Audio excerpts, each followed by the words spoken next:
What is going on, guys? This is Caleb from Two Dudes, and today we have another Witcher 3 video.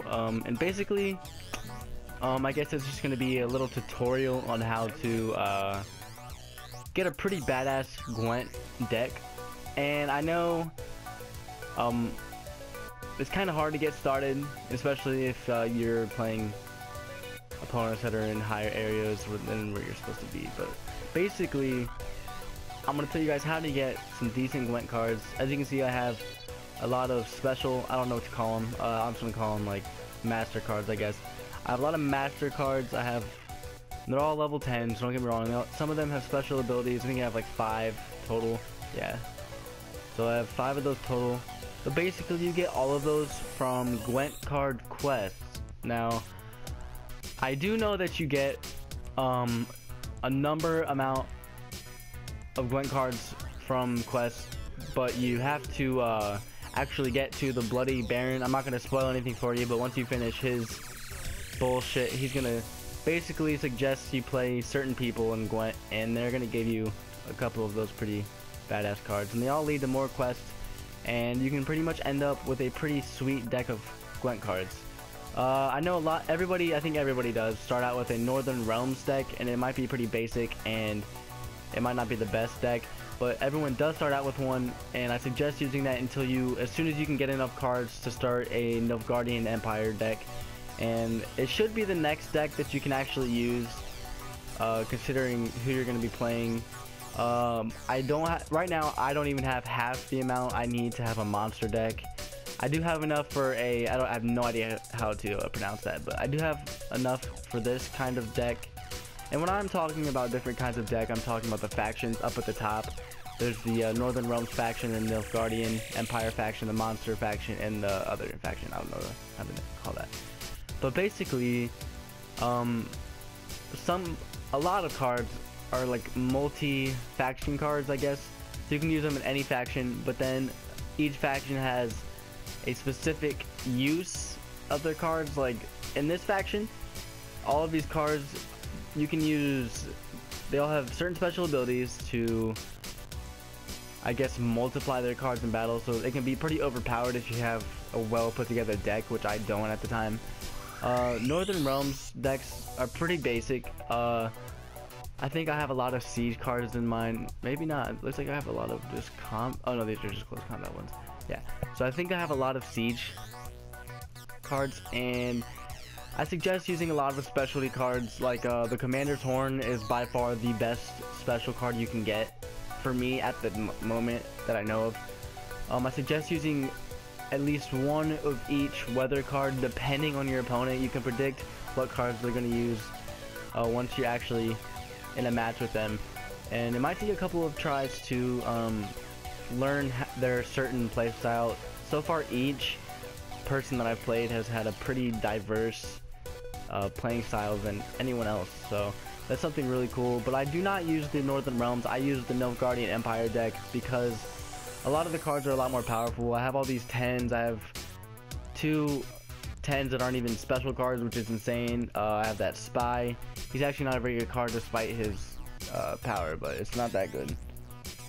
But other than that, that is basically the benefit of the Nilfgaardians. They have super high attack, and combined with the what's it called, the horn card, it can be super overpowered, and it's gonna be hard for you to lose. So if you do manage to put together a monster deck, I definitely recommend using those. I have gotten a few decent monster cards. I have the Crone. I need one more Crone card to get the set. But basically, if you put one of these Crone cards in, it's gonna put all 3 in at the same time. So that's 18 points all at once. So I definitely recommend trying to, try to get as many Gwent cards as you can. But other than quests, guys, I suggest going to inns. A lot of the innkeepers if you go into their shop, I believe they have, I don't know what this guy does, but yeah, look, this guy has 5 Gwent cards for sale. These are for the one that I just put together but I don't use. This is a Scorch. Oh my god, I've been looking for a Scorch for forever. Thank you. Sweet. And a leader? What? That is insane. Those are insane cards, guys. But yeah, there you go. All you have to do is go to Innkeepers. A lot of them sell Gwent cards. Not all of them do, but I suggest going around Valen and trying to discover as many as you can. What am I doing? This is the wrong menu. Alright, so basically he was selling leader cards, except for yeah, he sold me a medic, in which medic basically you put it in and you can withdraw any card from your, I guess I'm gonna go to the Yu-Gi-Oh terms and say graveyard, but that's what I'm gonna call it, from your graveyard. And Scorch is one of my favorite cards. I believe it is, yeah, it destroys the, wow, it destroys the other player's strongest card. So you're definitely going to want to get a couple of those. I believe that you will be able to buy multiple of those since they're special cards. So he might have others in stock. Let's see here. He does. Sweet cheeks. So I recommend going to this Innkeeper especially. Let's see where he's at. I forget what town this is. I don't even think it's a town, but we'll see. Alright, this is Cunny of the Goose, which is a little bit southeast of Novigrad. It's kind of like the outskirts. It's northeast of Drahen Castle, so I definitely recommend going here and getting some Scourge cards, because those are definitely going to play a huge role in the game.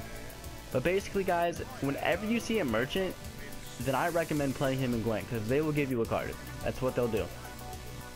And once they give you a card, then that's going to help you develop all of your decks, and it's gonna let you basically get a lot better at Gwent. So I'm basically gonna go ahead and try to beat this guy. I'm gonna use my Nilfgaardian Empire deck, and I haven't played this Innkeeper yet, so I still have a card to get from him. I'm definitely gonna put him in, and both of these Scorches for sure. And I can, as you guys can see on my number of unit cards in the middle of the screen, I have 25, and you only need 22. And I also very suggest only using 22 cards, because you only draw 10 to use during the actual game, and the chances of you drawing your better cards will be a lot smaller if you have all of your crappy cards in your deck, if that makes sense to you guys. So go down to your bottom, and I really, like, I seriously recommend getting rid of your bad cards. I'm gonna get rid of this guy. I think I have a couple of those. Yeah, 3 of those. So boom, there's all of those shitty dudes out. And I kept these lower ones because they're medics, and they can be pretty beneficial if I'm in need of extra cards. So I put those Scorches in, and I have all my other cards in. I think I'm ready to go. I have 3 of my Commander's Horns. I have 2 Binding Frost. I definitely don't need 2. Let's see, do I have anything else? I don't have any other special cards. Alright, so I'm gonna put in each of these, and that's gonna have to do it for now. I might put in the decoy, because it kind of helps with one of my, like, tactics, I guess.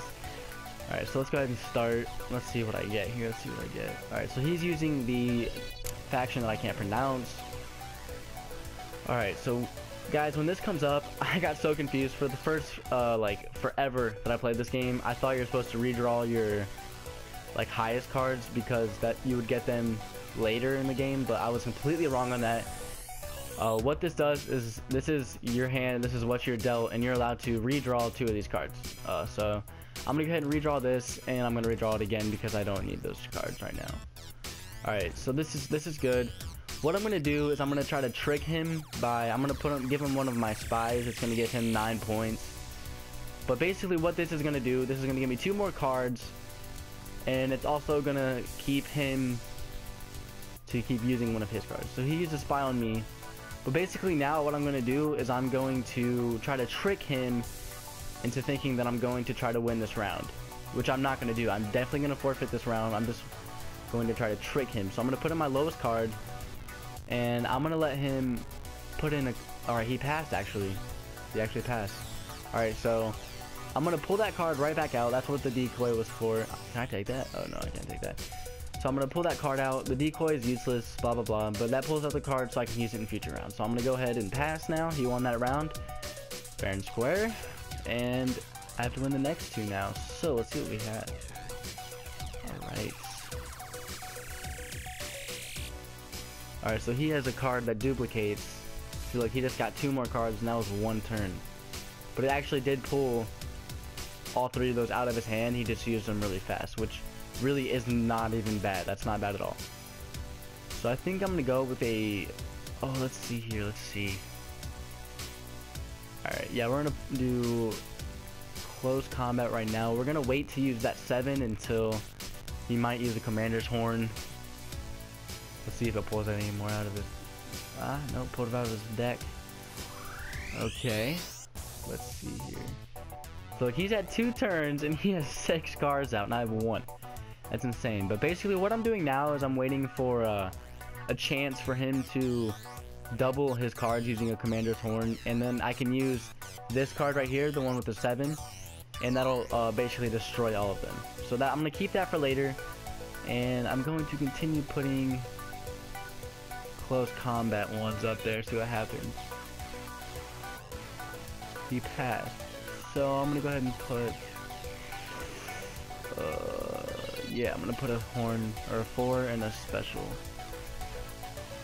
Yeah, I'll just do that. So he has 1 card on me now, which isn't very good, but I do have a lot of infantry cards, so I should definitely be able to double those and maybe win. I'm not sure, guys. Alright, so it's my turn. I'm gonna go ahead and use this special and I'll get a card. He's a medic, so I get a free card out of my graveyard, as I said before, and I'll use Vesemir because he has the highest points and it automatically puts him into the battlefield. So I have 16, he has 10, and he's gonna get something else as well. Oh, he's not. Oh, that wasn't a medic, that was a you know, yeah, whatever. Now I don't think this is gonna work on that card because it's a specialty, and I don't think specialists can be affected by special abilities or moves or anything like that, but I might have to put him in anyways because I'm running out of time. Damn, hope he doesn't have any more of those. I have a level 10 archer too, fool. Even though it's not special, but I can double it. Oh, not good, not good.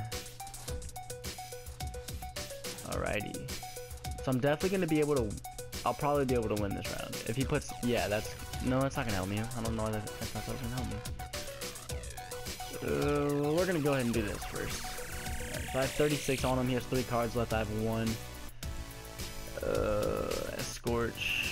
Good thing, that's a good thing. That could have been a lot worse. So we're gonna go ahead and put him, that'll give me 14 on him. And it, okay, sweet, so and it actually got her. Oh, okay. There's 1 more card, I don't have any cards left, so I have to see what happens. Unless he scores 11 with this next card, I win. So let's see.